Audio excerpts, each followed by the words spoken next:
The internet is a big dumpster. I'm white, and I've got everything I need. No one clutches their purses when they're in a room alone with me. And I can drive for any neighborhood I please at any hour, and the police don't do a thing. So if I see a penny on the ground, I leave it alone and fucking flip it.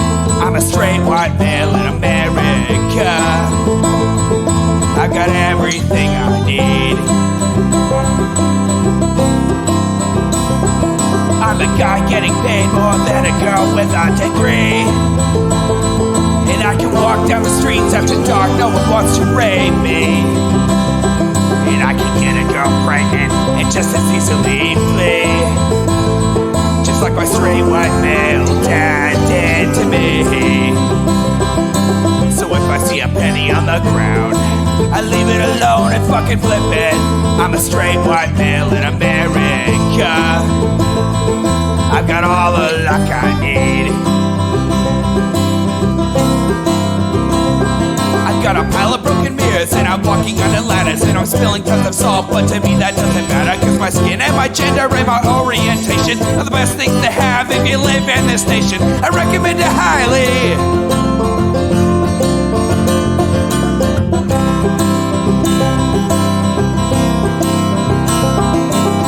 If I see a penny on the ground, I leave it alone and fucking flip it. I'm a straight white male in America. I've got all the luck I need. Shit's gonna work out for me, cause I'm a straight white male in America. I've got all the luck I need. All right, everybody, welcome to the Intellectual Dollar Tree. Welcome podcast listeners and welcome live viewers. We do the show live every Wednesday, 7 p.m. Pacific, right here at twitch.tv/Echoplex Media. Make sure you hit up our shop at Echoplex Media, or I'm sorry, eplex.store. We have the IDT stuff featured there right now during the live show. And I don't know, throw us your bits, start a hype train, tell your mom, whatever. I'm Producer Dave. You can find me on Grindr. And I'm HK Parent. You can find me on Twitter at HK Parent, and you can also find me in the chat and on my own gaming channel on Twitch called Sylphweed. Fantastic. Well, usually when we get comments on YouTube about this show, they are negative, oftentimes about my sexuality, oftentimes about HK's sexuality, even though he's mostly straight. They, just making weird assumptions in their home. It just goes to show you that homophobia affects everyone. And this one was a good comment. They're like, hey, why didn't you do the thing with Constantine on the first hour of the Tim Pool show? And I said, okay, well, I guess we'll do that next week. So you can just blame it on whoever. You can blame it on the only nice person who ever commented on our YouTube channel. I've never actually watched Timcast. Well, so it's not always great being here. I guess that streak is over.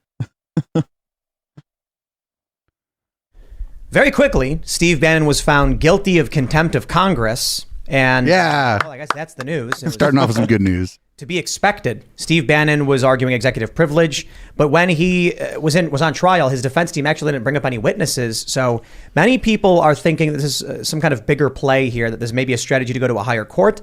We'll see. We'll talk about that, of course. Well, no, you can't claim executive privilege if you're not part of the executive branch. Like, what do you mean? The president is Joe Biden now. Yeah, and the Supreme Court has ruled on that. So, like, are they planning on taking it to a higher court? Like, there is no higher court.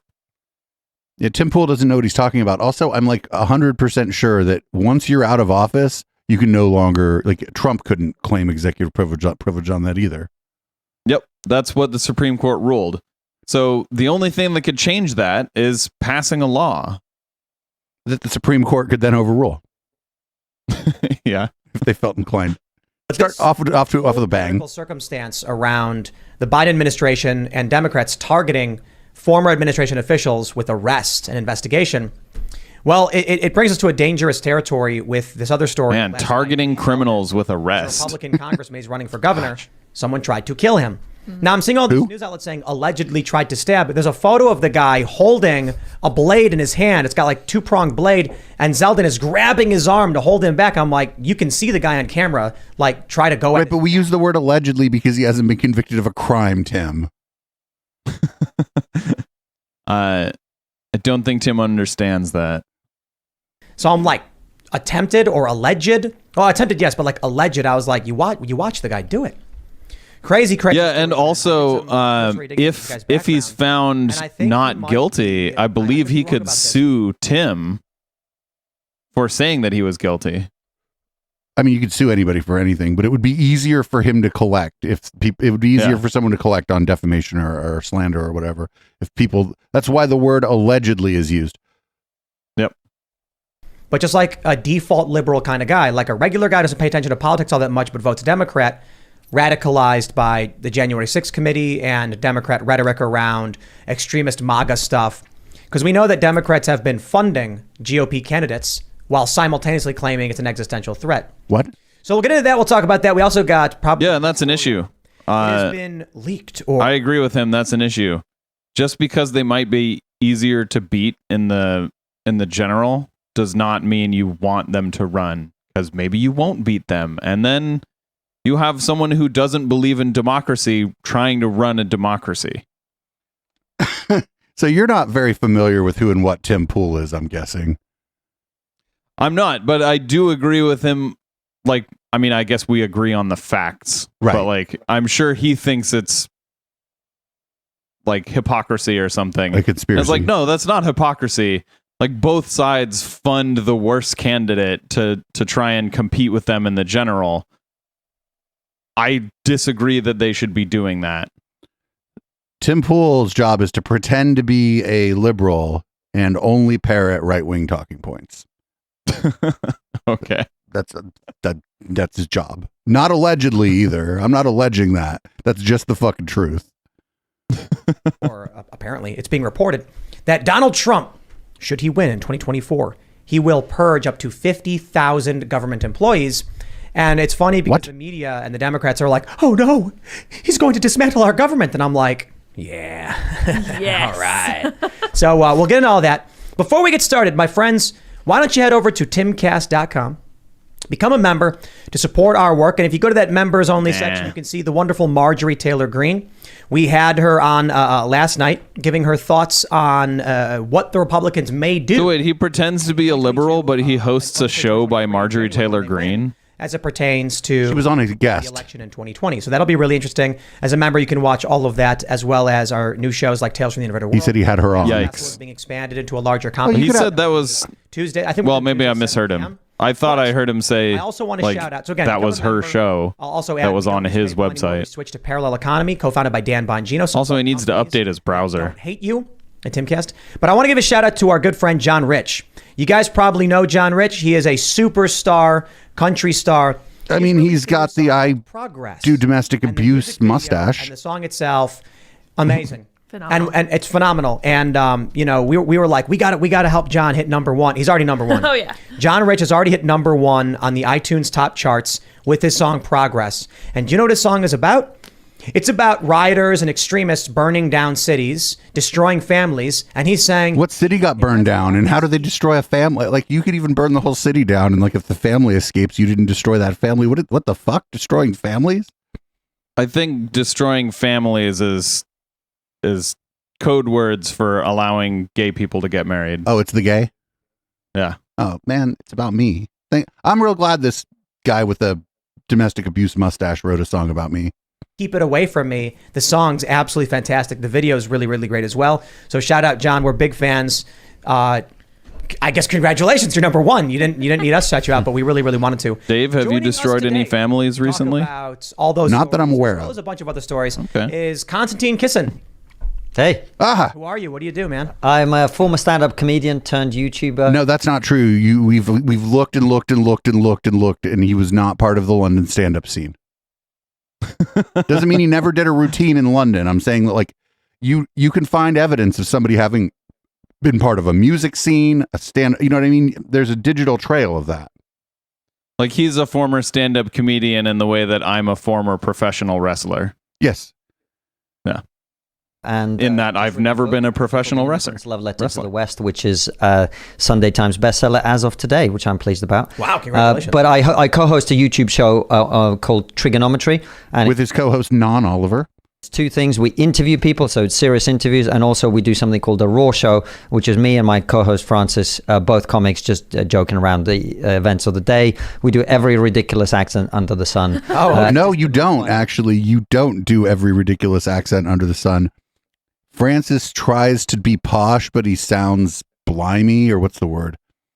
Cockney, I think, is the word. And then this guy just sounds British, like a London guy. They don't do accents.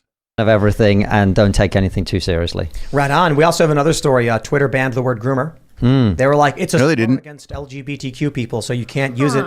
It's like, okay, it's getting a little weird, but we'll talk about that too, for sure. We also have Hannah Claire. She's back. Hi, yeah, I'm Hannah Claire Brimlow. I'm a writer for timcast.com. Actually, the person who wrote the story we're going to be using about Steve Bannon. Nothing like having your boss read your articles on Nothing like citing your own website as the source of your information when you're delivering the news.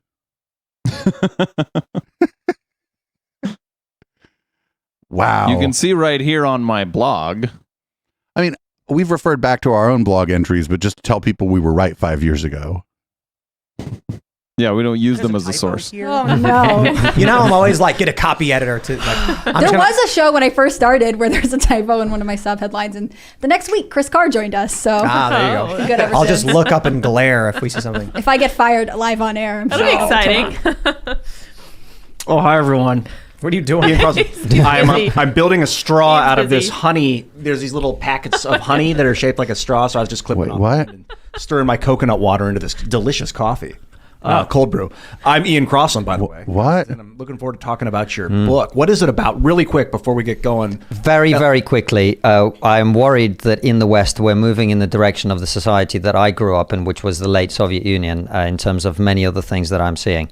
And I wanted to give people in the West a warning not to go down that road, because it's not a very good one. Thanks for writing that. We'll talk more about it soon. I feel like I'm interrupting everyone this evening. I interrupted Hannah Claire to bring her on the show, which is great because she kept trying to keep her from being nervous. And then Ian, I'm casting it over to him, and he's trying to gnaw on this honey thing. I'm sorry, everyone. I had it coming. I'm just here in the corner pushing buttons like I always do. Let's get going. I'm excited to have. All right, the This is first called story banter. It's high on a quality Friday, banter, of HK. course, We don't is have it. actually kind of big news. Steve Bannon's been found guilty of 2 charges in contempt of Congress trial. It's a minimum of 2 years for each count, but would they really give him that long? Some are saying it's going to be 2 months. Yo, if hope so. If there's a mandatory minimum, he didn't say mandatory minimum. There's a difference between there's sometimes just a sentencing range, like guidelines, and sometimes there's a mandatory minimum. And if there's a mandatory minimum of 2 years, the judge cannot not give the 2 years. The judge can run them concurrently, so it could be 2, not 4. They don't have to be consecutive. Yeah. But if it's see the minimum word right there, I don't know if he means mandatory minimum or if he means the sentencing guidelines have 2 years at the bottom of the guideline. Those are 2 different things. Mandatory minimums are bad though, because they put people in jail for drugs for a hell of long. That's what they were there for usually. Yeah, but I do hope that he does go to jail for a long time, because what he did was so flagrant and out in the open. And also this guy got pardoned by Trump for previous crimes, so it's not like he's an I don't angel. think Steve Bannon received a pardon from Donald Trump. He didn't? No, I think Am I thinking of Roger Stone? I don't think Roger. Oh no, Manafort received one. I don't know if Stone. Roger Stone definitely did. I know. He. I thought Steve Bannon did for the same thing. I don't think because I don't think he was convicted of anything while Trump was the president. You know what I'm saying? I don't think there was anything to pardon him for. Wasn't he accused of fraud? You don't pardon somebody until they're convicted. Is that your phone? No, that's probably a device in my room. In this room. God damn it. Something's. Anyway, I don't think Steve Bannon received a pardon. And Stone had his sentence commuted. Trump didn't hand out as many pardons as everybody thinks he did. There's just a lot of. Well, he did pardon a lot of really shitty people. There were a lot of people who everybody assumed he was going to pardon, and he didn't. He pardoned, what's his name? Dinesh D'Souza. Anyway, I don't want to get into who Trump pardoned. That's not what they're talking about on the screen. I don't like when we end up doing this. I would prefer if we just keep. I would prefer if we, because this is dense. This is kind of dense and full of a bunch of like rapid fire bullshit, and so we're gonna have to try to keep it tight. This is the Tim Pool show. Bannon like very publicly and flagrantly violated the law. Going to get the bare minimum. They're going to say 2 months to run concurrently for both counts, but we'll see the story. Steve Bannon said, "We may have lost a battle here today, but we are not going to lose this war." Bannon is the former executive chairman of Breitbart News, as well as a former advisor to President Trump. The conviction comes after a 4-day... A quick correction, Bannon was pardoned by Trump. Justice Department argued Bannon believes he's above the law and showed he chose to show his contempt for Congress's authority and its processes by refusing to comply with the January 6th committee's subpoenas. Well, instead of just reading this, let me just ask Hannah Claire, what's going on with this story? Are there any other developments, or what's your reporting on it? Yeah, well, the major thing is that he has been following this line that he was exercising executive privilege from President Trump, that Trump's lawyers had encouraged him not to testify before the committee, not to submit any documents. And they're saying this is within, official protocol. It's acceptable. The January 6th committee says, no, he knew he was supposed to comply with the subpoenas. He has to turn over the documents. He needed to testify. Just real quick, again, executive privilege only applies while that executive is in office. Otherwise, like, Jimmy Carter could be running around claiming executive privilege anytime anybody he knows gets arrested, right? Like Yeah. It would also be like really shitty for the country, like exceptionally bad for the country, if a previous president could keep the current president, like keep secrets from the current president. That would be really bad. Right. It's just bad. Like, that's, if you were the president once now, nobody ever has to comply with any subpoenas from Congress or whatever. No. Yeah. That's bad. That's stupid. There's no valid reason that would be the case. I don't even like the idea of executive privilege in the first place. Like, if you know what I mean, if you're subpoenaed by Congress, you should have to go fucking testify in front of Congress. They don't subpoena very many people. It's not a long history of them just all willy-nilly subpoenaing everybody. Yeah, I agree. Remember that the January 6th committee has subpoenaed 100 people. The only other person to be indicted is Peter Navarro. Peter Navarro. Thank you. And throughout the trial, it was a 4-day trial, and we had basically the Justice Department saying this is ridiculous. It's simple. He was supposed to be there, and we had Bannon's attorneys arguing that no, there's precedent in the way, and also he was in the middle of negotiating terms. We've seen a couple other people. I think Mo Brooks said, yeah, I'll testify before January 6th, but I want it to be televised. I want it to be recorded. There are people who are uncomfortable with the way this investigation is being carried out. But you don't get to make that decision. A lot of the feeling is that they're trying to make an example of Bannon. Right here, the first thing that comes to mind is, Konstantin, is this becoming Soviet-esque? Yeah, I don't know too much about it. I think it's... I don't know much about it. He's going to say I don't know much about it, but yes, watch. Scary in a different way to me as a complete outsider who maybe doesn't follow the legal details, but just seeing how divided this country is. Oh, shut up. America, I think it's a brilliant place. It is really scary that when you break the law, you go to jail for it. It's very scary to think that the United States is in a place where you can't just get away with breaking the law publicly on television several times. And not for nothing, Bannon wasn't even for like breaking the law. I mean, it's against the law to not comply with a subpoena, but he wasn't charged with a crime. He was just asked to testify about an event. And he said no. And they said, well, okay, well, now you're in contempt of Congress. You know what I'm saying? He wasn't charged with a crime. Now that's a crime. Right. But no, but he said no. Very publicly, he said he wouldn't comply, which is a crime. It's a crime to skip on a subpoena from Congress. Yeah. But otherwise, he wasn't charged with anything. You know what I'm saying? Yeah. Until that happened, there were no charges. So like their whole shtick of like, this is the current administration going after the previous administration. It's just not. Like, this is Congress. they weren't going after Bannon. They just said, "Hey, Bannon, we want to ask you questions." And Bannon was like, "No." And they were like, "Are you sure? Because it's illegal to not answer our questions." And he was like, "Yeah, I'm sure. And I'll say it on TV." And they're like, "All right, you're under arrest then." And people on both sides are trying to destroy each other right down, burn everything down to the ground, is very worrying, because it's not just about America. Like, we everywhere in the world, in the UK where I live, we import all of this stuff and then we start doing the same thing to each other. So it's really, really worrying the way things are going, man. I think when you have This guy is a both sides there. Right, but here's Tim, like, throwing the most gasoline on that particular fire that the other guy was, that Constantine was describing, right? Yeah. Like, I can't believe both sides committed a coup against the United States government. It's like, what? Well, that's not what he's No, saying. both sides are not the same, and both sides aren't trying to tear down the government. There's one side that tried to tear down the government. Right, but that's not only one side. That's not what Constantine said. Constantine was just like, both sides are big meanies to each other. No, he said both sides are trying to burn everything down. He didn't mean that. He meant that we can go back and listen to it again if you want. He's basically talking about the lack of civility and like he means burning down of societal norms. I know his shtick. So one side wants trans people to be left alone and let to live peacefully, and the other side wants to literally burn down the Capitol building and hang Mike Pence.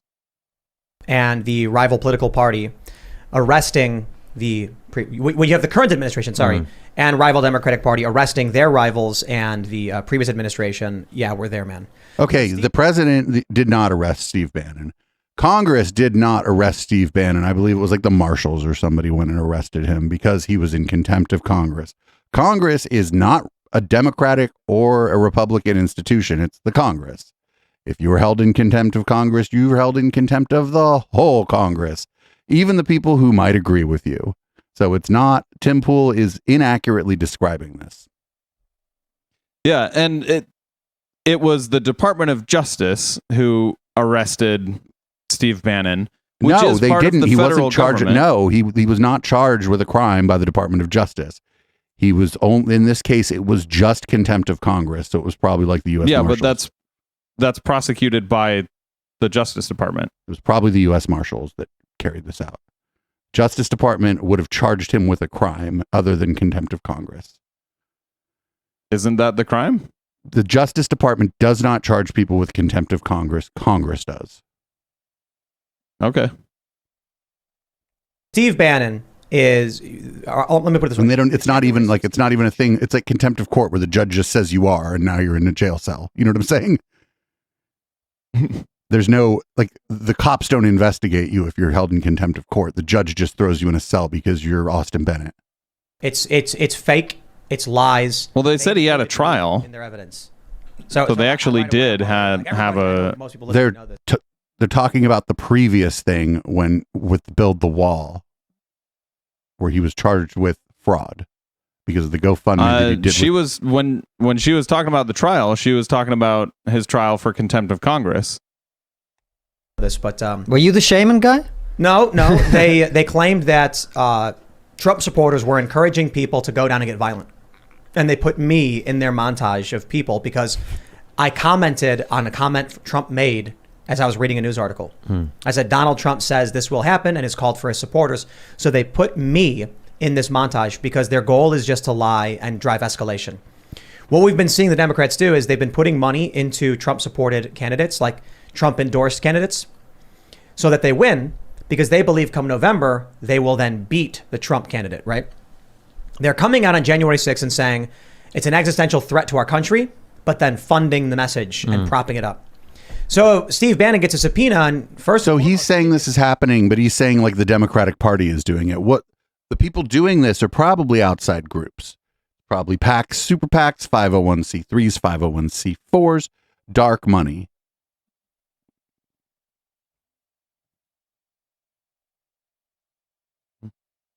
Just say, screw you.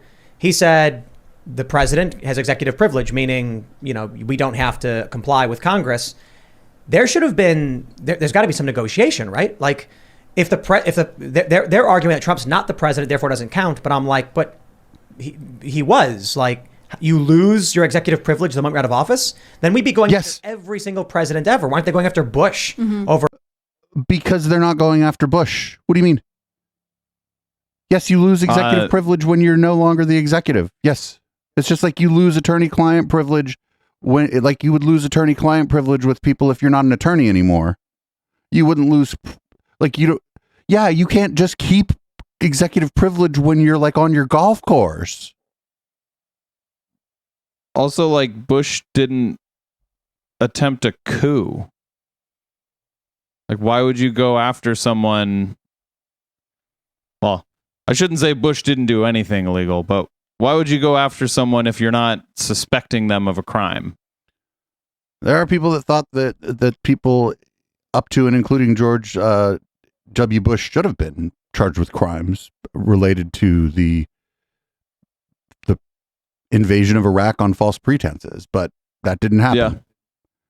And there was nobody running around going, oh, he has executive privilege. Over the Middle Eastern war stuff. This is purely, I think we're getting into authoritarian, fascistic, communistic, whatever you want to call it, where just bad stuff, neocons and neolibs, and if you oppose them, they will destroy you. And the people who work in government are just going to, churn along with it. Well, let's remember that the two Republicans on this committee are Adam Kinzinger and Liz Cheney, who are notoriously unpopular in the Republican Party. I mean, they'll say it's bipartisan, but you have to question. I wonder why they're notoriously unpopular in the Republican Party. More, opposing perspective from the Democrats that are leaving this committee. It's clearly not something that... So not for nothing, I do believe like there were many other Republicans asked and many of them refused to participate in the January 6th committee. So. Yeah, because they knew it would make them notoriously unpopular. They were interested in doing. I think with Bannon, ultimately... he has just become... like one side doesn't have the balls to admit, what we did was wrong. Is outside... He represents to a lot of normal Americans, a lot of normal liberal Americans, sort of the fear of who Trump is cultivating or who Trump works with. And I think I think if he goes to jail for, let's say, 60 days, they also can fine him between $100 and $100,000. So if it's a mandatory minimum and not like the sentencing guidelines are 2 years to whatever, it's 2 years if he were to be like, they're probably just not going to do anything to him. And that's bad because you get convicted of something they should do something. Yeah. I really hope it's at least 2 years, or else like, what does a congressional subpoena mean? Well, nothing, because everybody's afraid of like people whining about it. I don't understand. Like, I do understand basically.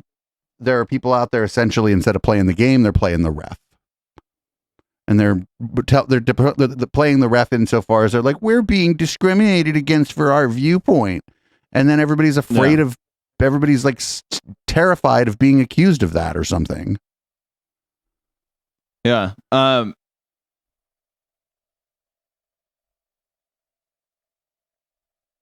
forgot what I was gonna say. Fuck.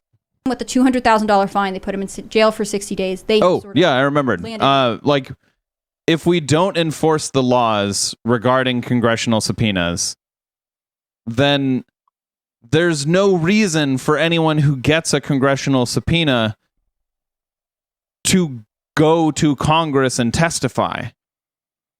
So, like, if they're actually rooting for him not getting a sentence at all, then they're rooting for Congress having no power of oversight. And I just completely disagree. I cannot disagree further than that. I don't think Congress should give up their power of oversight. And not for nothing, out of the other side of their fucking mouth, they're probably calling Joe Biden a dictator. And yet they're like, well, Congress shouldn't have oversight over the executive when it was our guy. So it's like, well, either is Joe Biden a dictator? If so, wouldn't it be great if Congress had some oversight over that? Oh, wait a minute. I understand. You're partisan hacks. Yep. That's all this is. These people are partisan hacks. They're like right-wing partisan hacks. And it's okay to be a partisan. I'm a left-wing partisan, but I don't like hide the fucking ball. Yeah, I wouldn't call us hacks. We're partisans, but I've done we're not pretending to be right wing. Well, that's not necessarily what being a hack means. I mean, I'm live fucking 30 something hours a week. There are probably plenty of evidence that you could cut together out of context. Be like, look, this guy's a hack. So fair enough. An arrow on Bannon, and that's really all this is. Tim, can I steal man? Like, I'm just curious because I always like playing devil's advocate is what I do on our show. So if you just take the steel man version of the Democrat argument, right? Wouldn't they say what happened was on January the 6th was an attempt to overthrow democracy, and we have to make sure this never happens again, which is why we're doing this. Is that what they would say? So one more time, the Democrats are arguing that? That January 6th, it's an attempt to overthrow democracy, and they have to follow the legal process to make sure that never happens again. That's essentially their argument. That's what they're arguing. And what's wrong with that argument, in your opinion? It's not real. So they're trying to... Wait, why is it not real? You just said, it's just not real. It's just not real. Just not real. He doesn't believe it, therefore not real. Not real. Like, even if they were wrong, that would still be like a reasonable argument to make, right? Even if they were completely wrong, like the argument itself would be reasonable. Oh, come on. Yes. Even if it were not sound, it would still be like a decent argument. Yeah, it would still be valid even if it's not sound. Right. An example using me. They're trying to argue there was an organized effort, a conspiracy to overthrow the U.S. government, even though the FBI there pretty clearly was. Initially, they did. Now you've got seditious conspiracy charges, and it's just, I think it's all fake for a variety of reasons. One, they had this unnamed co-conspirator, and the guy actually revealed himself, saying like, "Here's the chat messages. We were saying no violence." It was like criticizing people who are arguing for violence. But so check this out. He's like, the person was like, here's the chat messages that I want you to see where we said no violence. Okay, so what? Yeah, here's the chat messages a few messages later where you're like, hey, where's the gun stash? Make sure that's within like walking distance of the Capitol where all of the government officials that we want to kill are. Right. And I mean, we're clearly not saying that's necessarily in a chat log somewhere, but when someone comes forward with their chat log and says, here's part of my chat log, well, you're like, well, wait a minute. What do you mean part of your chat log? Like, that's why there are warrants and subpoenas and like these companies where these communications take place are subpoenaed to give information, just straight up, just the information from the log. Right, I could be like, here's the things in my Discord. We're not even partisan. We're not even liberal. Look, here's a picture of a cat from my Discord. Does that cat look liberal to you? Like, imagine like the cops bust like a drug lab, and they're like, no, we weren't making meth. Look, in our chat logs, it says, hey, no making meth in this drug lab. See, right here in the chat logs, the chat log that's labeled at the top, meth lab chat log. Or more like the cops knock on the door to like raid the drug lab, and they're like, "We don't have a drug lab. Look, here, would you like to take this microwave?" And they just like, it's just like hot pocket residue in the microwave. They're like, "Here, you can search this microwave. We got a coffee maker you can search. Don't bother search the kitchen. Don't go through that door. Right? Or don't bother searching. We'll give you everything you need." Yeah. You've got Ray Epps, for instance, this guy who's also unindicted co-conspirator just sounds like somebody who might lie in relation to their conspiracy. Like, you mean these people that are being convicted of crimes might lie about those crimes? Well, unindicted co-conspirator is someone who hasn't even been indicted. Yes, but like he said, there are already people convicted of conspiracy. Sure. So like saying you don't believe that there was a conspiracy is pretty illogical. Well, if you're listed as a co-conspirator, it's in your best interest to maybe try to get the idea out there that there was no conspiracy in the first place. Yeah. But like there were actually people charged and convicted of seditious conspiracy. Street on camera telling people to go in, no charges, the media defends them.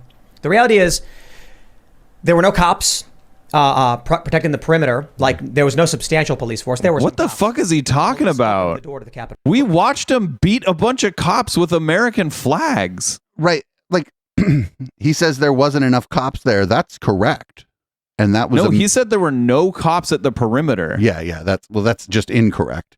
But then he does this thing all the time. It's one of Tim Pool's things. He'll make a obviously false claim and then make the softer claim like immediately after. And then like his fans will be like, look, he corrected himself immediately. I'm not kidding. And so the fact that there weren't a lot of fucking cops there and that there wasn't like a large police presence means that whoever was in charge of that doesn't even have Facebook. They weren't even able to view any chatter on Facebook, right?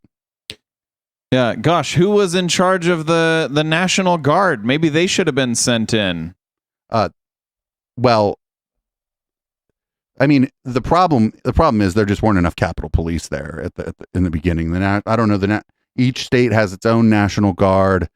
Like, I believe was it Virginia or Maryland before the National Guard even was called in, just said, well, we got to do something, and sent their state police to go help. Like DC Metro went and helped, but it was like too little too late. The shit was already fucked up. They'd already stolen the door. The Q shaman was already in there dancing like a version of Jamiroquai who can't dance. Like they fucked up. It was a security failure. It was an intelligence failure. I knew more about what was going to happen on the day of January 6th, it seems, than whoever was planning the security around the Capitol that day. Yeah. There definitely were multiple failures, but like you can't blame like someone's crimes on someone else lacking security. Oh, absolutely. Like if I don't have a lock on my door, that doesn't mean someone's allowed to come in and murder me. Right, but that doesn't mean that you shouldn't have had a lock on your door too. Like, you know what I'm saying? It's certainly not your fault that you're dead. I understand, but like there was a massive failure, and I think a lot of it was that there was this fucking all the people that were going out there were, you know, you saw all this stuff about people carpooling and people like booking flights, and I think it might have just been like race and class that were at play there. It was a lot of middle class. It was a bourgeoisie uprising, right? It wasn't like a working class people's uprising, and a lot of white people too. And so I feel like a lot of biases about race and class and violence and potential for violence were at play, and that's why there wasn't the kind of preparation that should have been made. Yeah. Did you know that? Yeah. Police opened the door. They fanned people in. There was a riot at one side. They did not open the People door. shoving their way in some areas. They opened a gate. And maybe half of the people who walked in were invited in by the police. The cops opened the doors, waved them in. Oh no! All of this I agree with, and I totally. How come accept. that's I guess not what on I'm saying is video? I think from So the thing he's talking about, and his fans would probably just say he made a mistake. So what had happened was, because there weren't enough security to protect a large perimeter, right? Because protecting a large perimeter takes more people. So they opened gates and fell back to try to protect a smaller perimeter around the building, because what else? Which is not the same as waving people through the door. Right. So this is bad, and this is crazy because this Constantine's gonna he doesn't know anything about this. They never talked about this on his show, and he's just sitting there going, "Oh, I agree with all of that." Well, fuck you, Constantine. You just said a few minutes ago that you don't know anything about it. From their perspective, a more plausible explanation is they thought Donald Trump was Hitler, right? Yeah. And then his supporters stormed the Capitol. Storm, inverted commas. Well, I mean, if their perspective is based on the fact that they're wrong. Oh no, well, then I'm they not can believe. disagreeing. Well, listen to this. Like, this guy's just like, he's like, I agree with you, but let me present the opposing view. And Tim's even interrupting that. Yep. He doesn't even want the trigonometry guy to be like, here's what I think the other side might think. He doesn't even want to hear that on his show. Yeah. And even if you don't call it an insurrection or a coup, you can't deny that they stormed the Capitol. They said they were storming the Capitol. There's videos of that lady going, "We're storming the Capitol. It's 1776." And they did storm the Capitol, period. Right. No one disputes that, except, I guess, Tim Pool, for some reason. I'm not disagreeing with you. I'm just saying I think the reason that they're behaving in this way is they decided the evil Hitler and his supporters did this. No, they're funding these people. You think it's deliberate? I mean, I don't think it's reported fact that the Democrats Governors Association put $1.16 million into who's Dan Cox? Dan Cox of Maryland. He's running as the Republican candidate for governor. They're literally funding the people they claim are threatening democracy. Well, so there's no way they believe that's true. It's not monolithic, though. The Democrats, it gets kind of vague, because when Marjorie Taylor Greene was here last night, I listened to you guys talking. She was saying the Democrats want to. She's talking about the Democrat congressmen and women. But when you say the Democrats, you're talking about like the Governors Association, the actual the Democratic voter. National Committee, and the voters are a bunch, and sometimes are the a mix of voters themselves, naive, ignorant people who are marching in lockstep with fake news. Because the people that assign Yes, themselves Tim Democrat uses when they vote, words in they're different Democrats, ways to but try they're and not win the Democratic argument. Congress people, so it's a lot of disparate. We're talking beliefs. about the political party. It's just such I a believe large that's called disparate argument from faction of people. ambiguity. It is. Like some want this, some want that, some think it was. No. This is not the point. The point is there's Democratic leadership Or the ambiguous fallacy. I don't know. I can't remember. So this is pretty interesting here because the other people on here who are supposed to be agreeing with Tim are just being like, Tim, it's not like this monolith that you're talking about. These things are complicated. And Tim isn't having any of it from his fucking producer or his guest, right? Yep. Which is wild. It's fucking wild. This is a good thing for someone to choose for us to watch because we're watching like these people agree with him. They're just being like, hey, maybe the people on the other side are thinking this way and maybe they saw it this way. And he's cutting them off, telling them that basically the entirety of everybody who votes for Democrats are like walking in lockstep with fake news and shit. I don't know why he's doing I don't know, he's defensive You don't know against. why he's doing it? I mean, he seems like he's defensive against just the idea of somebody saying like why someone else gets it wrong. You know what I'm saying? Yeah. I know why he's doing it though. Money. Probably money. and money has an agenda and a goal.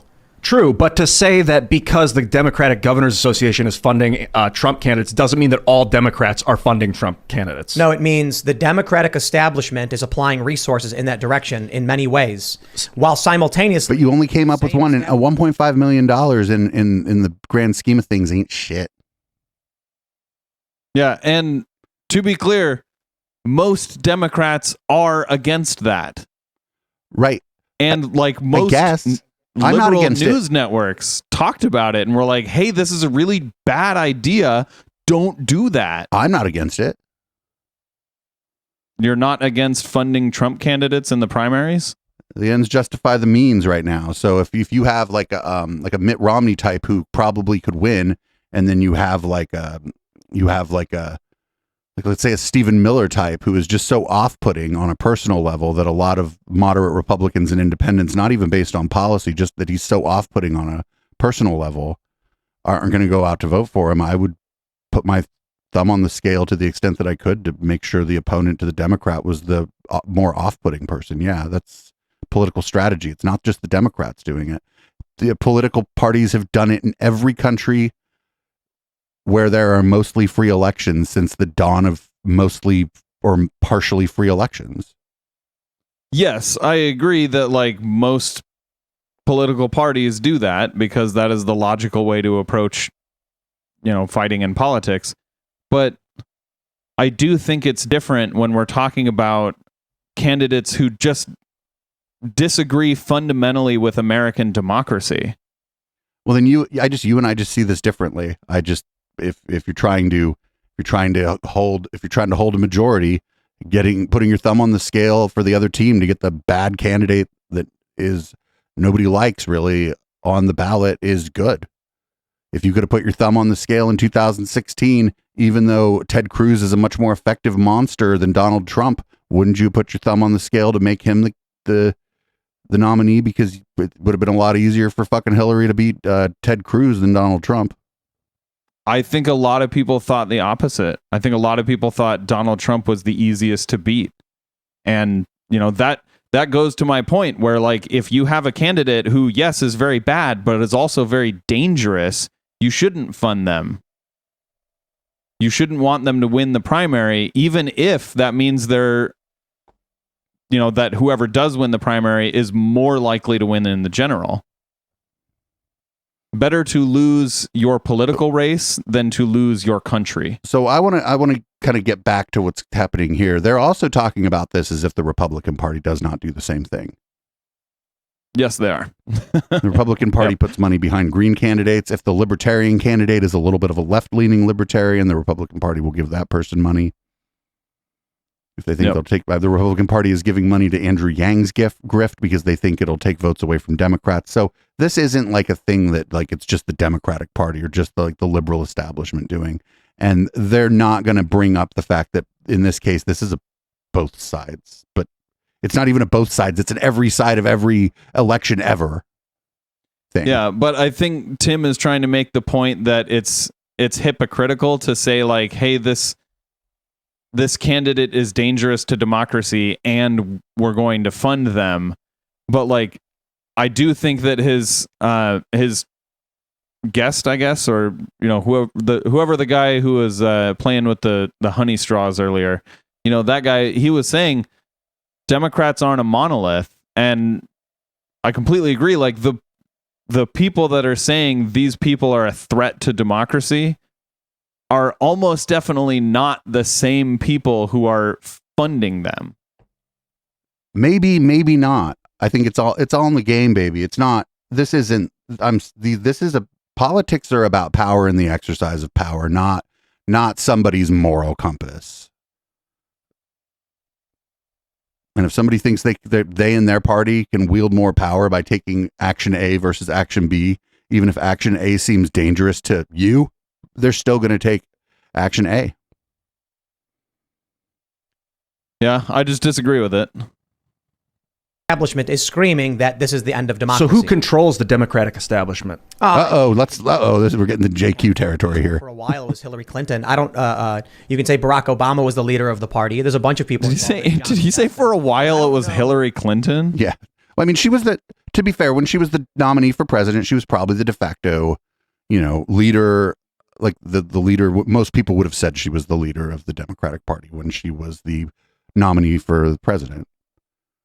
So again, he thinks it's a monolith because he just said Barack Obama too. So like he just thinks whoever is either the president and a Republican or like the front runner to make a run for president and as a Democrat, he just thinks they call all shots in the Democratic Party. Well, I don't think he thinks that, but I think he's going to act like that's what's going on because it makes it easier for him to spread whatever kind of propaganda he's trying to spread, for sure. Okay. Like, why wouldn't he? Like, that's his argument, though. He may not think it, but that's his argument here. Like, how else do you afford that dope ass samurai sword? At this point, it seems like it's fractured and falling apart. And so that could be why it seems chaotic and it seems so insane. It used to very much be that there were prominent individuals that you knew were running the show. If you take a look at back in 2020 when the Boston Globe reported on the war games they were doing, you can see who it was. It was Hillary Clinton's campaign staff, former campaign staff. It's Joe Biden. But wait a minute, Hillary Clinton's former campaign staff, what were they supposed to do? Go work at the Piggly Wiggly after the fucking election? Of course they were going to keep working on campaigns. What the fuck? It's almost like that's their job. The fucking, I did this thing over here. Now I'm going to go be a physicist. Get the fuck out of here. Of course they're gonna be in like some think tank gaming out the next election. You dumb fuck. What else are they going to do? What is their skill set, Tim? Administration. It feels this like quarterback Democrat Party lost a game, so he quit football. Now he's a basket weaver. Chicken with its head cut off, running around randomly, spraying things around. The body is still there. It's still moving around, but it's lost purpose. So that's why I think it's so dejected and insane. But simply put, the Democratic voter base is the voter of believing Jussie Smollett. Sorry. These are the people who believe just Now he's talking about me, Exactly what my and point was gonna be, I 'cause would what I see disagree. on the left is a Right, bunch of so overreaction. Another thing is like, what does he mean believes Jesse Smollett? Nobody believes Jesse Smollett anymore because we found out that he was lying. Yeah. He was convicted for it, I believe. Right. And is Constantine going to push back here? Because what Tim is saying here is so fucking stupid that I think this is going to be a place where Constantine's going to be pushing back against him. Just because what he's saying is so stupid, and it makes it hard for Constantine to run his little both sides are real means if he just sits here while Tim Pool like spews out a bunch of fucking partisan hackery. I think we're going to be watching Constantine try not to push back so hard that he doesn't get invited back on, or that his audience, like who is mostly conservative, reactionary, like Gamergate kind of leftover types, so they don't get mad at him. But that he can still kind of play this both sides shit, because he can't. His both sides spiel isn't going to work if he's just sitting here nodding along with this bullshit, right? Yeah. It'd be like if he came here and sat and nodded along with you and me, he couldn't both sides shit either. Oh, his audience would mutiny. Oh, they'd be hell mad. But this is exactly what my point was going to be, because what I see on the left is a bunch of overreactions, sort of like AOC. Every time something happens, like it was like a terrorist attack in her head when someone just like made some offensive comments. I gotta stop you. Well, I mean, yes, but Why do you keep stopping? He's your guest. Did you not have your guest on there to hear what he has to say, Tim? I went back and listened through my conversation with Chris Kavanaugh of Decoding the Gurus. I disagreed with him, but when I did, I don't know, I let him say like 7 or 8 words before I was like, oh, here's what I think about that. And it wasn't like major disagreement. I wasn't interrupting him though when I disagreed with him. I've had people on this show like who are anti-vaxxers who I let get out more words than, not on like the intellectual Dollar Tree, but like the late show, the late night, like afterwards when people join Discord. I generally let people say their say, and before I call them a fucking idiot or whatever. Tim is just not having any of this. Yeah, but this is my first impression of Tim. I'm going to assume he's not like this usually, or else like how is his show even bearable to anyone to watch? Because when he asks people, but am I wrong? When he asks, well, it's unbearable for you and me to watch. But when he asks people on that are both sidesing, they usually don't push back much, or if they do, it's like sort of around the edges and sort of like. It's not like, well, hey, this might be what they think, and maybe you don't like, because Constantine's actually doing an okay job here. As far as like trying to be like, I don't like Constantine. I don't believe that he was ever a comedian. He ain't funny, right? But he's doing an okay job of just being like, I don't think what what if it's this, or what if it's like this, or what if they just believe this, or what if they, what if they simply disagree with you, And Tim won't even let him get that out. This is wild. Yeah. fabricated the story from January 6th. Oh, of course. That's what I'm saying. It's not an overreaction. It's deliberate fabrication. Wait, which part? Could be Wait, both. what was fabricated? I watched them steal a door from the Capitol, Tim. Maybe he thinks it was all AI generated. Like, I think his fucking producers like going, what the fuck is going on here? This is a little bit extra turbo for Tim. It's not super far out, but it's a little extra turbo.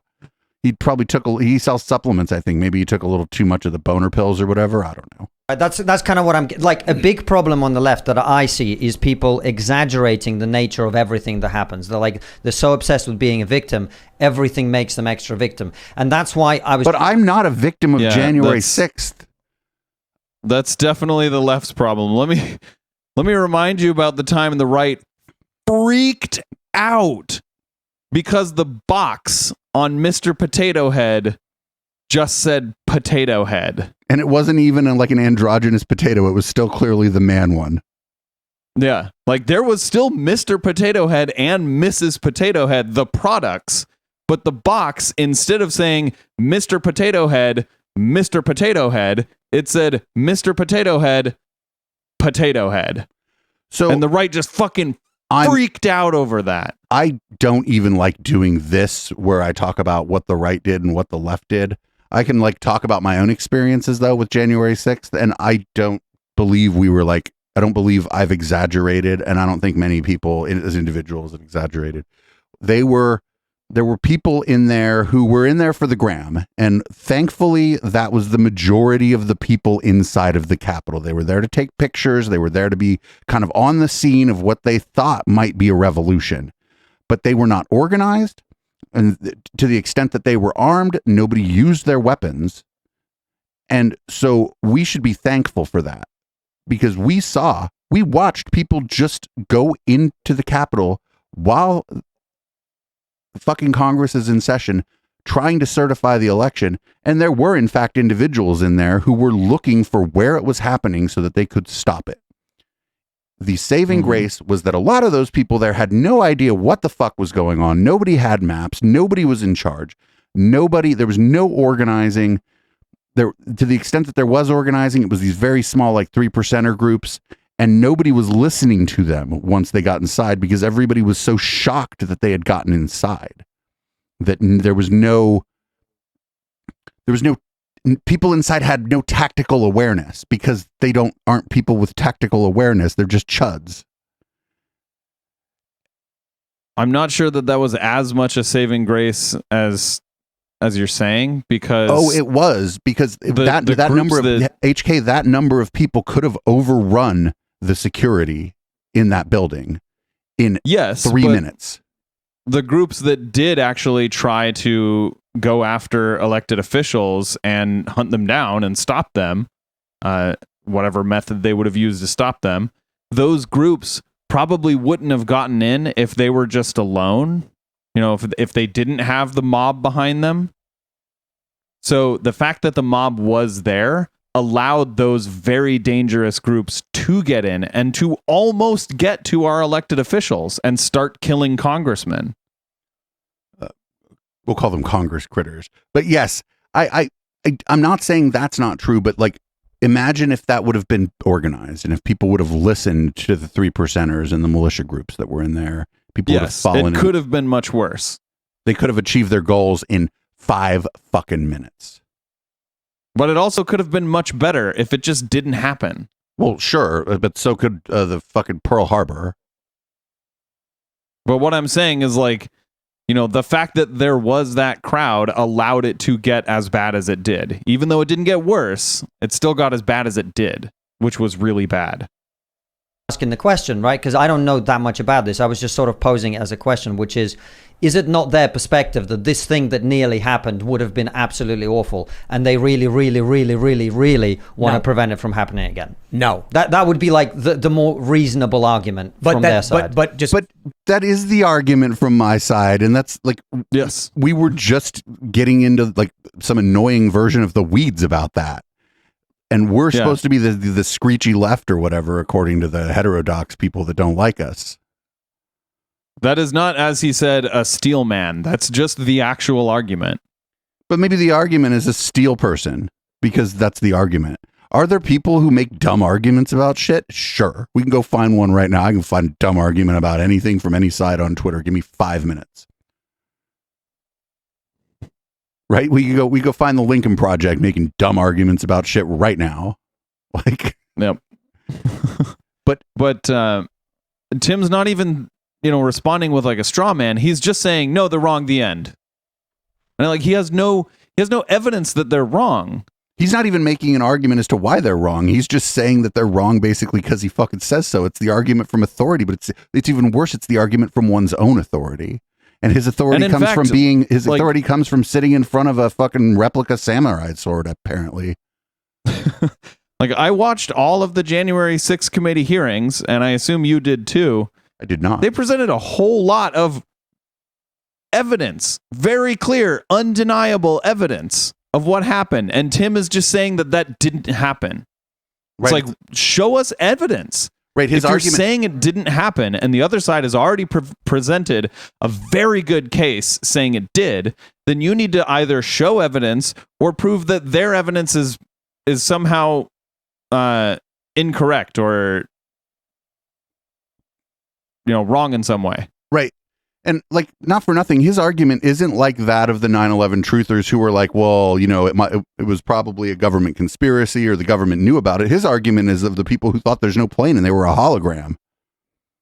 You know what I'm saying? His argument is so far out that direction right here. Yep.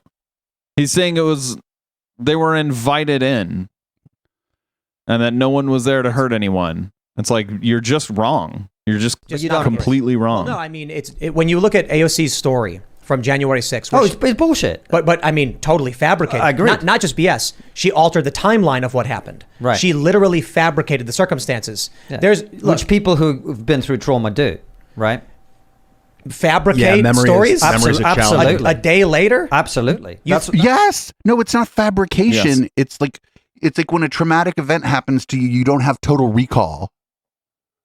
Like they were ostensibly, it is not unreasonable to think they were there to kill her.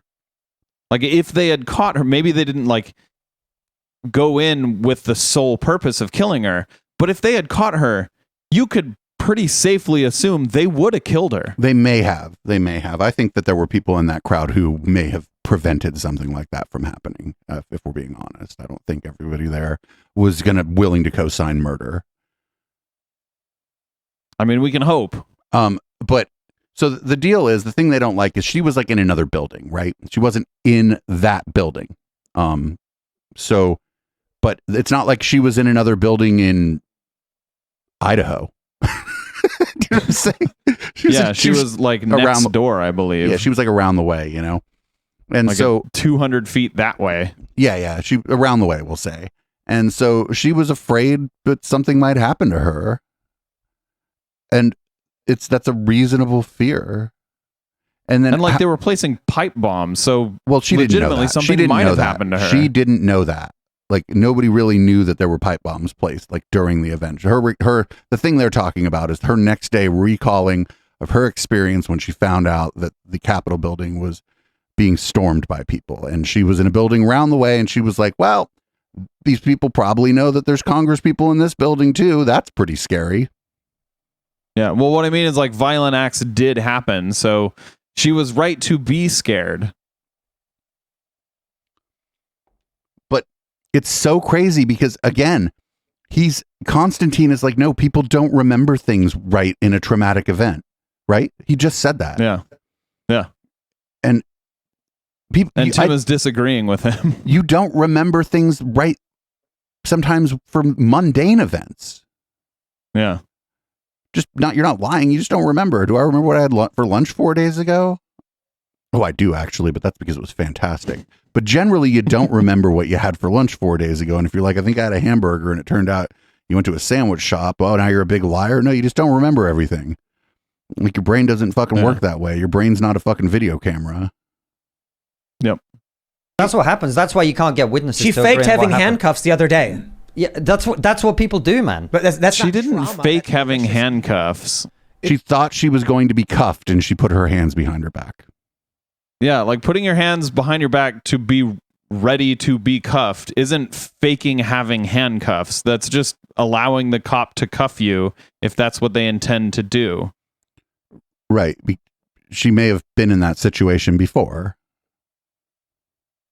It could be both. Well, it's about come on. Like it could be laziness. You're staring at a politician who has overtly and repeatedly fabricated things and been caught doing it. I agree. And you're like, well, maybe it's, it's not trauma. She's doing it on purpose because it gives her power. It gives her followers. She gets attention from it. I mean, know the that? big None of us example know. here is that there's a couple of video clips of her changing her accent based on who she's speaking Seriously. to, right? Like for AOC. We do that. For years. They talk down to black people when they're talking to them. We know Right. that. Wait, what? So the fact that... Constantine, thanks, Constantine. You're just like, actually, now they just talk down to black people.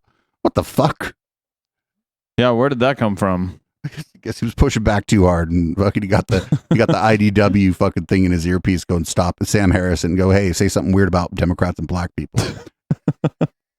The assumption that the numerous times AOC's fabricated stories, and I can give you like 5 at the top of my head, that it's all accidental or the result of trauma, that is a conspiracy theory. Like that is No. with like, you might as well go buy a lottery ticket because if all those That's things are not a coincidences, conspiracy. Even if it's wrong, it's not a conspiracy theory.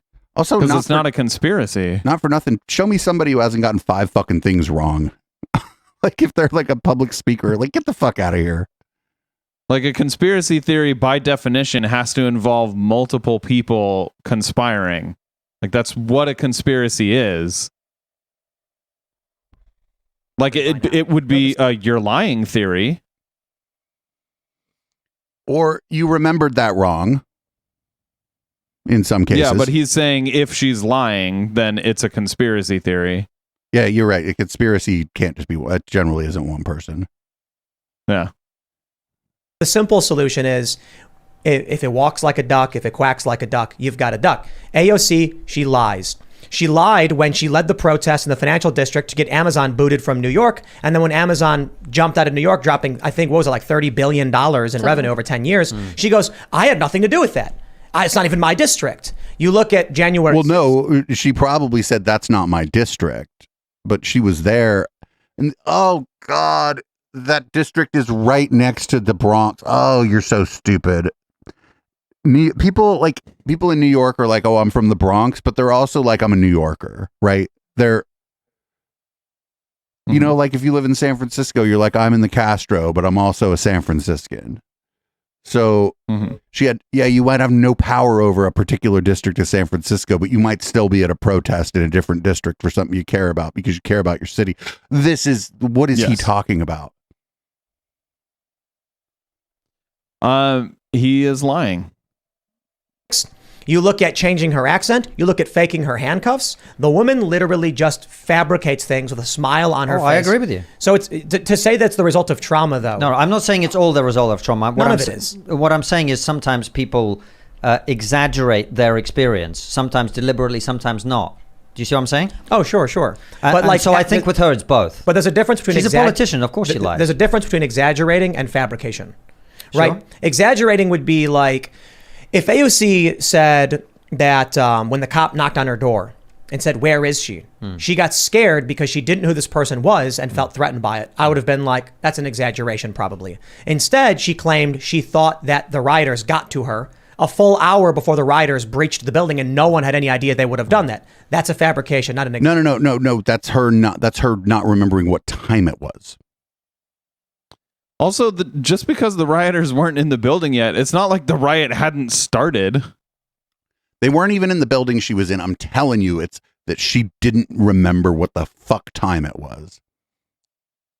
But even if he were right and she was correctly remembering the time, he's still wrong. Because just because the rioters hadn't breached the building yet doesn't mean there wasn't a riot going on.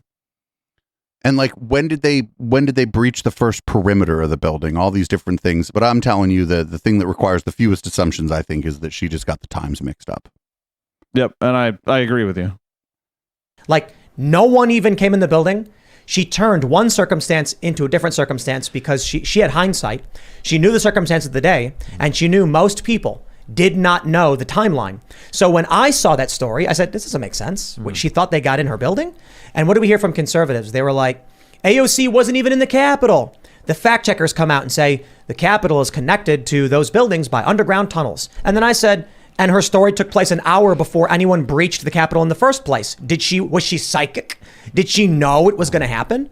No, she fucking, you could legitimately think it was 2:00 and it was 3:00. Like if you remember something from yesterday, especially if like a lot of shit happened yesterday. This is like not an unreasonable thing to think that I just thought it happened at 2 and it happened at 3. Yeah. And correct me if I'm wrong, but like I believe the rioters broke in somewhere around like 2:00. Yeah, I'm not going to do this. Like, I don't want to do what Tim is doing. Tim's like trying to read the timeline tea leaves here. And okay. I don't want us to do that. Because I don't know and you don't know and Tim probably doesn't know. So reason the cops went to her door was because they were evacuating over a bomb scare. She did not know. In fact, she had just gone out for lunch or something. Why was she hiding in the bathroom? She fabricated the story. When someone came and knocked on her door, she claimed she went and hid in the bathroom. Why? There was no breaching of the Capitol. She's just sitting in her office one day and someone knocks on the door and she's like, I better go hide in the bathroom because she fabricated the story. I agree with you that witnesses to crimes can, under stress, misremember things and things become... Does he think she did not know at all what was going on outside?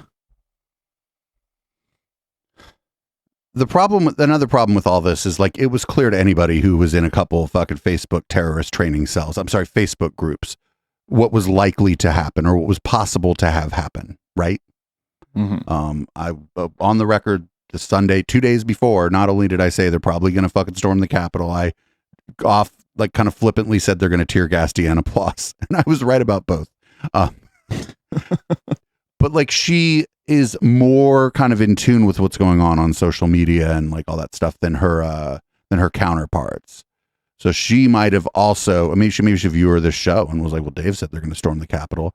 But the thing that I'm more interested in here is every time that anybody else on this starts to be like, well, hey, it could be this or this could be at play here or whatever, Tim is like, no. Like, just like almost like bang, like he might as well be banging his fist on the desk, like admonishing people. He's not doing it, but he may as well be, for just being like, hey, from what we know about traumatic events, from what we know about the way humans remember things, this could be, some of these things could be at play here, and he just doesn't want to hear any of it. I have no interest in trying to rehash the play-by-play of January 6th on this podcast. But it's very interesting to me watching Tim just I am the expert, you don't know anything, basically, to everybody else on his show. It's very interesting to see, because he generally does not do that. Yeah, and you're right. It's basically, he's saying like, there's no way that I'm wrong. Right, even though they're saying you're probably right, but this could also be a factor. He doesn't even want to hear this could also be a factor from people who are sitting there desperately trying to agree with him. This is wild.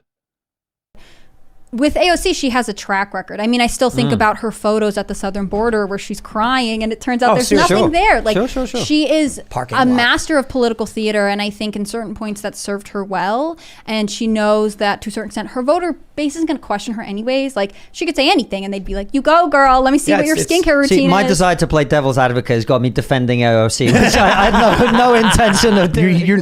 Constantine, you're not even defending AOC. You're just giving Tim like basic facts about how our memories and how our brains process traumatic events. Yeah, to the extent that he's defending AOC, like, he's defending victims of trauma. Right. And it's, again, I'm like bringing up 9/11. The 9/11 conspiracists are always like, well, see, this person doesn't remember these events exactly. And it's like, well, that person had to run away from a fucking cloud of debris. So we're going to cut him a little slack on the timeline. All right. Like, yeah. However, well, let's jump to the next story, the escalation in this. Check this out. This was huge breaking news yesterday. Lee Zeldin, a Republican from New York, someone tried to stab him. And they're saying it was an alleged stabbing. And I'm like, there's a picture of the guy holding, I don't know what it's called, but it's got two blades on it in his hand as he's like, Tim had going. And then if Tim was a journalist, he would read something called a style guide. Usually comes from the AP. Reuters actually puts out one too. And the word alleged is not there because the people writing the article don't think the thing happened. It's there because that's how you report. That's just how you do it. Well, it's there for the protection of the reporter.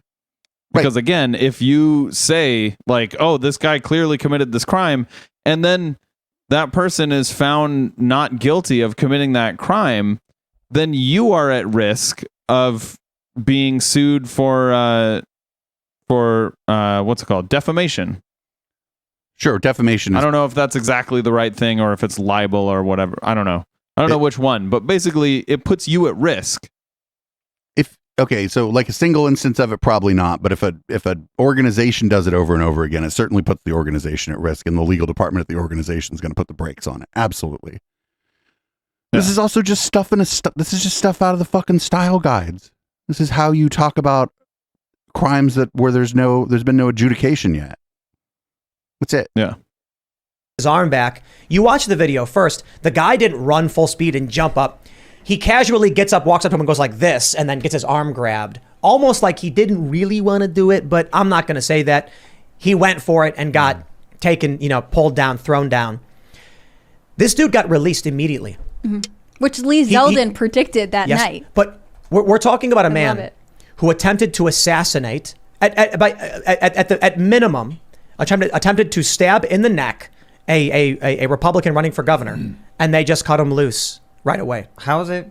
I thought that only happens in the UK. That's New York state law. It's interesting because Lee Zeldin, one of his major platforms running, he's challenging Kathy Hochul, is that the crime laws in New York are terrible and that they don't keep people safe who need to be kept safe. So it's just...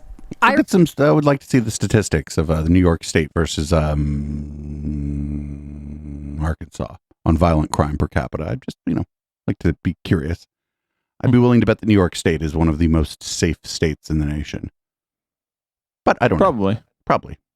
Irony that he was like, I also think like using one law and saying because this one law is bad, it means the entire state's laws are bad, is a hasty generalization fallacy. So, if you're gonna say like this whole state is their laws aren't working, then like you said, Dave, you need statistics. Right. I can tell you, he said this at 1:30 in the morning, like under New York state law, this man will be released. And he was completely right because he knows the law. They charged him with attempted second-degree assault. Mm-hmm. You jump on stage to a sitting member of Congress, when a sitting member of Congress is... Maybe the fucking prosecutor knows more than you do, Tim. The prosecutor's not going to just charge like the lowest crime. Like, prosecutor's going to... the judge that sets the bail. Prosecutor is the one who charges people with crimes, HK, not the judge. Yeah. So there's... But like the judge also, maybe they know something. I'm not saying if you're accused of a violent crime, you should be set free. But, I'm also not in charge of the bail system in New York. Who fucking knows? But, like, I just know that the prosecutor's not going to tend to charge the lowest thing. The prosecutors try to throw everything in the world at you, try to get you to plead out. Your hand and go for his neck, and that's it? I've heard some like arguments that he was actually reaching for the microphone and that the blade. It's not. You watch the knife because the governor Zeldin said that he said "you're done" to him before he came at him. Maybe he was going to try and grab the microphone. Well, why does he have a weapon in his hand? See, if you're approaching a guy with a weapon, it doesn't make any sense. Attempted murder. I've heard other people say, well, those are like self-defense keychains. They're not that serious. But wait, was a keychain knife? Okay, everything's okay. Wait a minute, it was on his keychain. Okay, everything changes now. I'm thinking. I'm picturing a different kind of knife by the way that they were talking. If it was on his keychain, you still can't do that. You're still using a weapon to try to attack somebody. But if it was on his keychain,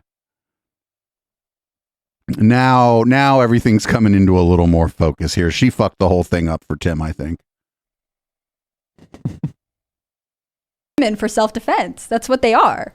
If you're attacked at night, I want to see the video. And have more force. Is he going to show the video? It's a very strange thing to Why do. would he? He can tell his audience what happened. That he's just on the street. Do you have a picture of the blade? Yep. Yeah, let me see. I can pull it up on Twitter. This is wild. I'm not going to provide a defense for a guy who jumped on stage holding a blade and going after a sitting member of Congress. And telling him he's done. Allegedly, I don't know.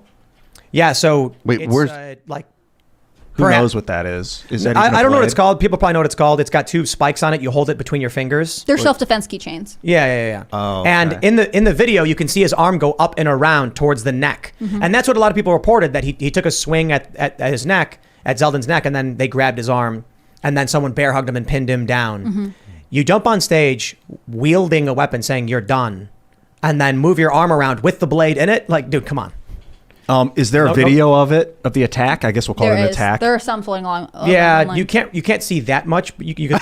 But Tim could see everything just a second ago. Right? He was clearly going at his neck, but you can't really. We're not going to show because you can't really see what's going on in the video. You need to be me to really understand. Tim is psychic. You need to be Tim. You need to be Tim Pool to understand what happened in the video. Oh my God. But it sounds like there's not a whole lot to disagree with here. I would say maybe there are probably a lot of circumstances that I don't know, and I'm not the judge in this case, and I'm not the prosecutor in this case. So, I would not want to to fling ideas around about what happened here and whether it's right or wrong. I certainly wouldn't tell my audience that they're too stupid to watch the video and figure it out themselves. Because if anybody around here is a dumbass, it's you or me. We've actually cultivated a pretty smart and cynical audience here. So if anybody's too dumb to assess the situation, it's one of the people on camera. But luckily there's 3 people on camera, and so we can say it's Tim. Yep. Fuck. A little far away, but you can see him reach for it. I just think, regardless, this is here's what I think of this guy. I did some digging into his background and his family and stuff, trying to find out what I could about him. I don't know a whole lot. And this is He really didn't describe that like that weapon correctly. The way he made it sounded like it was like a knife, like a switchblade, but like double-sided. Oh, yeah, I don't remember exactly how he described it, but certainly I wasn't thinking of a little thing that looks like Batman that you put between your fingers. Which, Yeah, by the but, way, like, that is a weapon for sure. You can fuck somebody up with that thing for sure, but like, this is, I'm telling you, that thing might be made out of plastic. Who fucking knows? Maybe the video. I don't think I would call this attempted assassination as Tim Pool did. Democrat types, like naive, ignorant, not really paying attention. My personal assumption is that this guy is probably a dude who watches MSNBC and CNN. So now we're just going to make assumptions about the guy. We're not even going to show the video. We're going to assume that he watches MSNBC. Can't you at least say that he's a fan of the intellectual Dollar Tree or something, dude? Come on. I guess MSNBC makes violent criminals. I don't know. Is that his argument here? If you watch MSNBC or CNN, you're going to be a violent criminal? I've wanted to throw my fucking glass at the TV when I've watched the news, even like liberalish news. I'm like, why are you such an idiot? Like, yeah. This is ridiculous. Rhetoric. Here's what Hochul says about Zeldin being a big lie, Trump, insurrectionist type. And so he's like, I better do something about this. You know, it's like, so he goes out there thinking he's going to stop this guy. Radicalization. This is what I wrote about in the Newsweek article about January 6th. The reason. So wait, accurately describing someone as a proponent of the big lie is radicalizing, but saying that the news media is the enemy of the state, would he say that that's not radicalizing? Tim didn't say anything about that because he wouldn't even bring that up on his show ever. Okay, fair enough. But I disagree that like accurately describing someone is radicalizing. Out of context in his video is to drive escalation. So already we have had people who work for me and people I know say they saw, like, the reason that the Newsweek article came to be is because I got hit up by Newsweek and they said the moment we saw you in that clip, we knew it was like something's not right here. And they're like, do you want to write about this? And there were a bunch of people who hit me up and said, like, my family saw that and they were like, whoa, that's the guy you watch. And they had to explain to them that it was fake, that they're lying about this, but it's radicalizing people. Well, this is the point I made earlier. If you remember when we started with Bannon, it's like, this worries me because your country is being radicalized against itself. And the two sides are being encouraged to see each other as enemies. You talk about it in warlike terms. It's a war. We have to destroy them. And this is what you end up with, people going on stage trying to stab politicians. Although I tell you, there are people on the right who are certainly saying stuff about like the Tree of Liberty and things like that. The people on the left I disagree. Like, I don't think that the left has a radicalization problem. And I think statistically, like, that bores out. Like, the right has a radicalization problem and the left has radicals for sure, but the left does not have the same level of radicalization problem that the right has. I'm with you on this, like the statistics from the FBI about politically motivated crime there, because the FBI is certainly not historically a leftist organization, fairly conservative organization over time. And they've been like talking about this for a while, right? Not only the FBI, but the fucking military has been talking about this now. It being a problem within their ranks, that there's right-wing radicalization going on. I'm hesitant to say that there is. I just don't like talking about the left and the right broadly in that way. Mostly because I see Tim Pool doing it and I don't want to do it myself. So but I do see the crime statistics, politically motivated crime, as primarily right-wing motivated, and then I believe religious motivated that isn't political is next, and then after that is like left-wing motivated for like not religious. I just think the both sidesism from Constantine right here is unreasonable. You have the establishment left, which is the Democratic. They're the ones calling for conflict. They're the ones saying, like, arrest them, shut them down, take away their votes. And then but arrest them is what? Okay, so arrest them is it. You're not.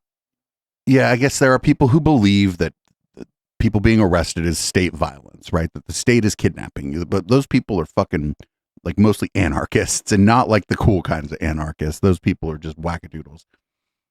When someone's like, I think that person should be arrested, that's usually because that person saying the person should be arrested believes that someone committed a crime. Yes, and I think he's conflating like people who committed violent crimes or even non-violent crimes, just people who committed crimes being arrested and charged with those crimes. He's conflating like that with just this general sense of like the left is coming after us kind of boogeyman. Like right. No one's going after rank and file Republicans. Well, except for the guy, I mean, the one dude did, but he's a fucking wackadoodle, right? Like you don't charge the stage with a sharp object unless you're a fucking wackadoodle. Yeah, but that's not the state coming to arrest you. Right. Like no one's arresting just regular Republicans who didn't commit any crimes. Like, show me where that has happened, where just some person, some politician was just, or supporter of a politician was just arrested for no crime. Like they were arrested and they didn't actually commit a crime. Right. People who are falsely arrested and convicted of crimes generally aren't. It's not politically motivated crimes. It's drugs, usually drugs. Yep. Drugs. But yeah, I guarantee you, if I were able to ask him that question directly, he wouldn't have an answer. He'd talk over you. Yep. Leftists, the socialists, they've always wanted a revolution anyway. So they're like, bring it on. Then you have the, more fringe elements of the right side that are saying Tree of Liberty and crazy stuff like that. But then when you look at the prominent. And I think, by the way, in that sentence right there, he conflated a political revolution with a violent revolution. Political revolutions rarely happen without violence, HK. Sure, but the Bernie Sanders type that were talking about a political revolution weren't talking about taking guns to the Capitol. They were talking about voting. Yeah, they were talking about like basically reform, and it was maybe a bad choice of words actually, but I mean that's why they said political revolution, and they didn't say a HK, revolution. Can you give me a list of political revolutions that weren't bloody? Well, again, not just a regular revolution. You're talking about just revolutions. Okay, and so you can. I'm saying HK calling for political revolution is just semantics, and it was bad messaging because then people like Tim Pool can turn around and use it. All right, I'll give you that. Bad messaging. Totally opposed to all the conflict and violence. So I think the main issue is, what do we talk about when we talk about the Civil War or whatever? It's usually like a national divorce. Can it be peaceful?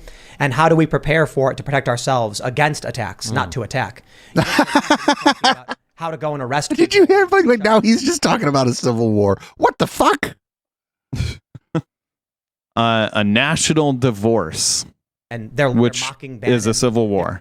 They're wielding the power of the federal government against the previous administration. They are wielding law enforcement power to destroy their enemies. My worry is, though, Tim, is if you think about this story, right? If that politician who's a Republican, right, if he gets stabbed, that will radicalize people on the right as well. And this is the process. You're right. No, I don't like that argument at all. That I don't like.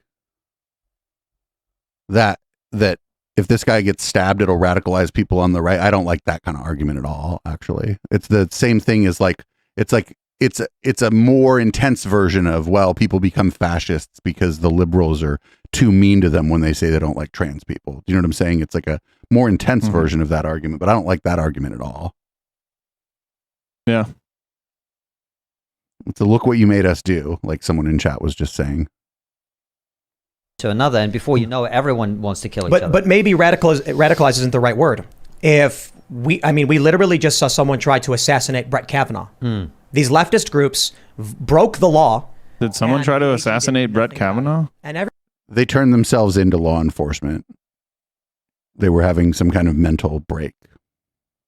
You don't, part of your assassination plan doesn't usually end up in you turning yourself into law enforcement before you attempt any violence.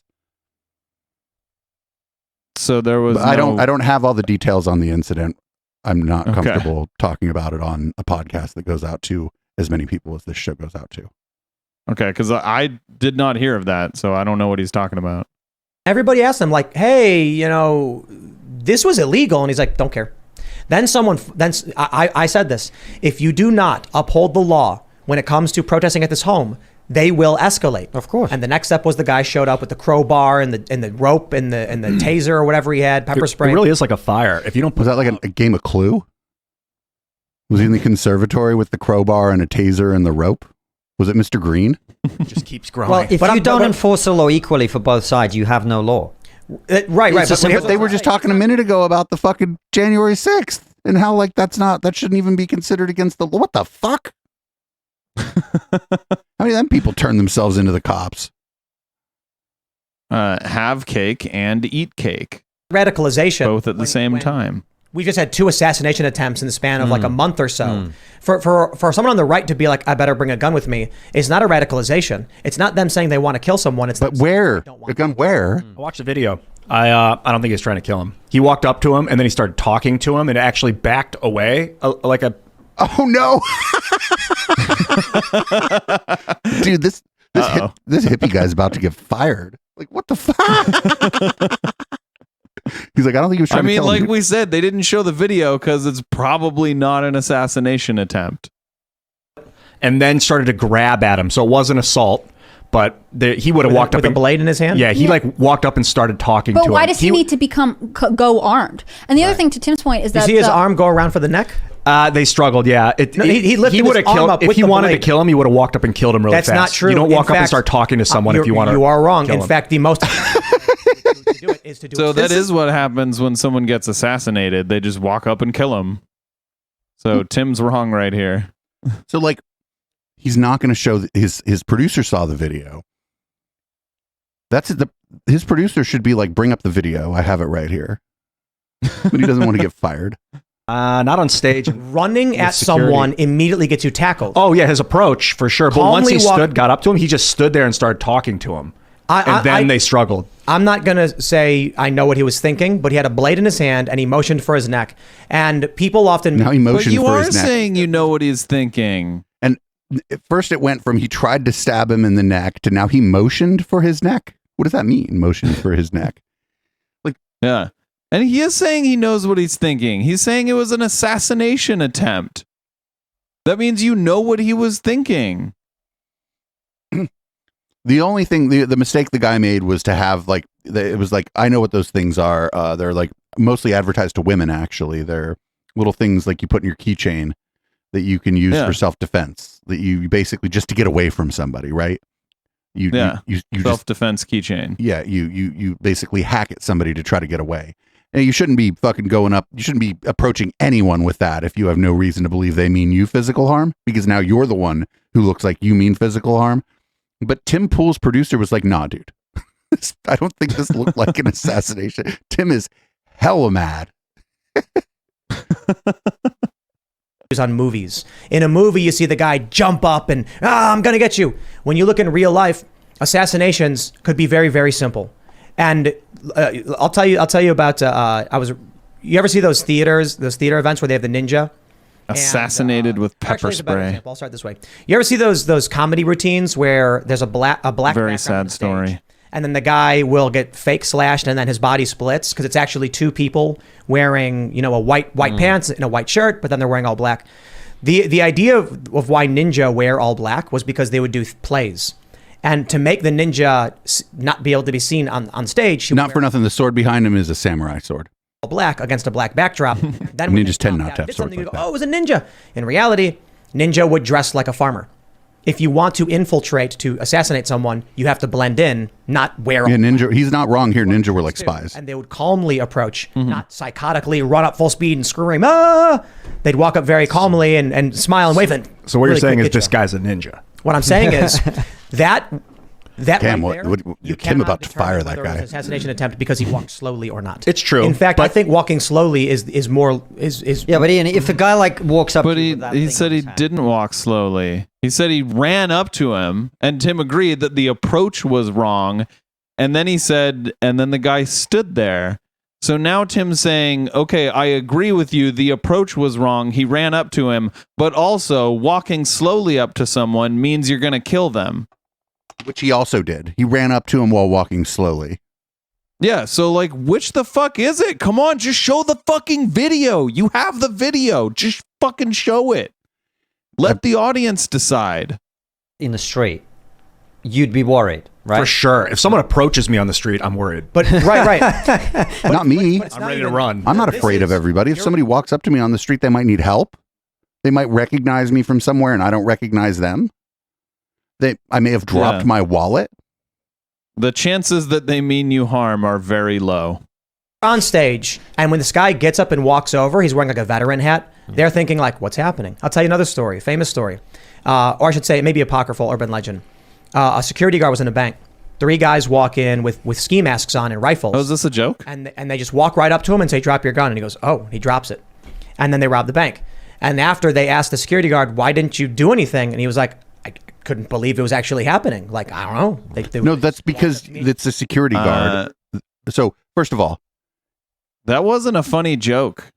he said it was an urban legend or it was apocryphal. Apocryphal just might mean that it's an urban legend.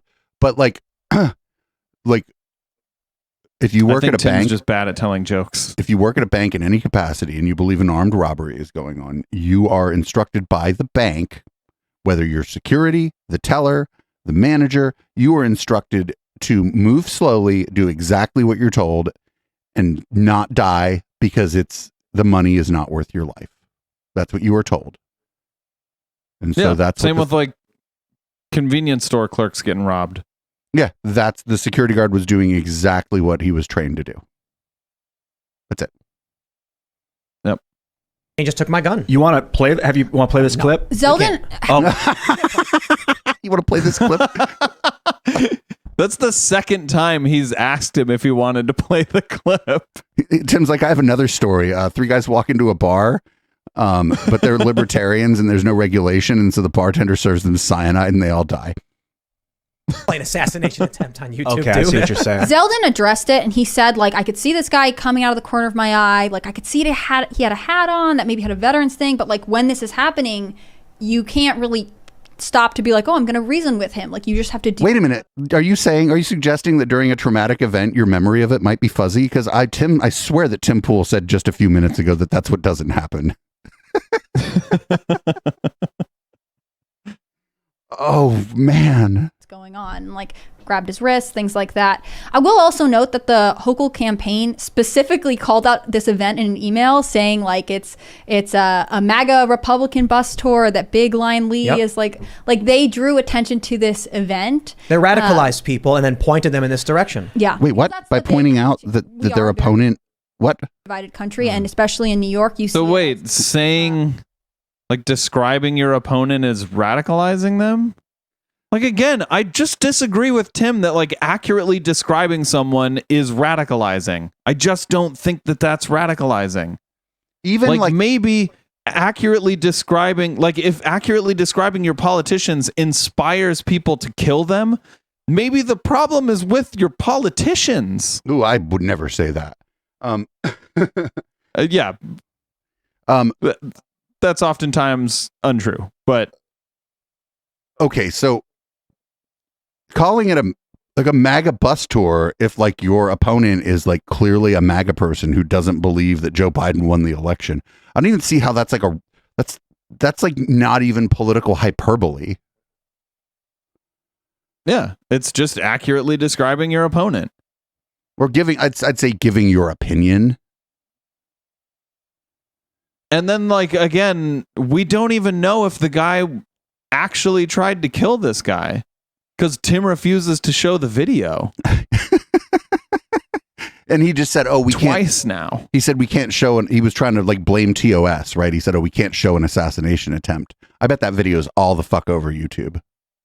Hochul lining up behind a lot of the more liberal policies that New York has carried through the pandemic, and then Zeldin is a vocal Trump supporter. So they are a perfect contrast, and to have this become something that's happening in their state, and then for him to correctly call out that the guy who attacked him is going to be released, like, it doesn't look great. They're not really looking for a mediation between these two sides. Who got Hochul put there? Like, She was a lieutenant governor under Cuomo, and then Cuomo resigned. She took over. So she's running to be elected. She assumed the spot afterwards.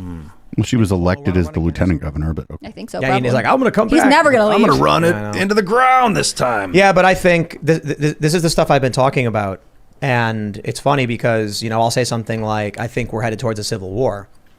And 4 years ago, people said that was stupid. And then I was a moron. And then I was like, bro, I don't know. I just read The Atlantic, and they were like, we talked to security experts who said the United States is headed for civil war. We're in a fifth generational world war right now. And we World have war? Yes. See, the other day you were arguing that it wasn't. Now you're saying it's a world war. I'm very convinced we're in a fifth generational war, meaning it's a cyber war, a war of the mind and the spirit, and it is global. All right, that's as good a place as any to fuck is he fucking put a talking fork in about? this. I can't fucking do that. I hope that guy's trolling Tim Pool. Like, that was really hard to watch. If you're the person in my YouTube who made us watch that, thanks for following our YouTube and sending us suggestions, but I'm never taking your suggestion again. I thought that was great. Send us more, and I'll take them if Dave doesn't. So what we learned is that we didn't learn anything. What we learned is that even if you propose a hypothetical to Tim where the narrative he's putting out there might be incomplete, he's going to fucking cut you right the fuck off. He will not be okay with that. Because that's Constantine, and he didn't, you notice, like, after Constantine did that a couple times, Constantine doesn't saying shit on this show anymore. Camera's not cutting to him. Like, I don't like. And when Constantine finally got a word in edgewise, it was like 4 words before Tim was like, "Nope, let me cut back in here and talk for another 20 minutes." Well, to be fair, we got through 32 minutes of this. It just felt like longer, so we didn't have any segments where anybody was talking for 20 minutes. But like, we did learn, and it's. I've never seen Tim Pool do that. I've consumed a good deal of his content. He doesn't do that with his guests. I don't know what was going on. Maybe him and Constantine don't like each other. Because I think he just knew he was coming across as completely unreasonable. But I've seen other people propose hypotheticals on Tim's show, and Tim just let them go. Yeah, I don't know. Maybe he just doesn't respect Constantine.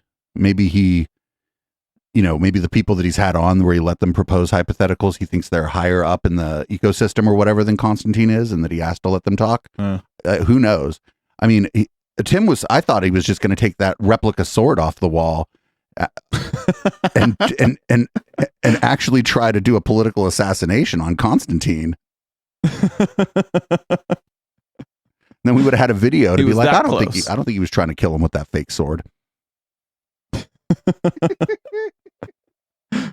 Oh man, that was real hard to watch. But if you also look on the screen, there's $5, $10, $100, $120 that came in. Oh Jesus. Yeah. Like, Tim does that for the money. Yeah. So I believe we have the video for the Nope, that's not what we have. I'm not watching. Oh, that's a good video though, but we're not watching. That's just a comedy video making fun of Tim Pool. It's a better comedy video. It's doing better than making fun of us than making fun of Tim Pool. So I'm certainly not running. We should try and find that video in the red light. Yeah, we'll look for the video. We'll take a look at the video during the post game. HK, you want to read us out? All right. This has been the Intellectual Dollar Tree. We do this show every Wednesday at 7 p.m. Pacific. So if you're listening on the podcast and you want to check us out live, come to twitch.tv/Echoplex Media. You can find our other shows at echoplexmedia.com, and you can support us at patreon.com/Echoplex. This is Boomers by Periscope.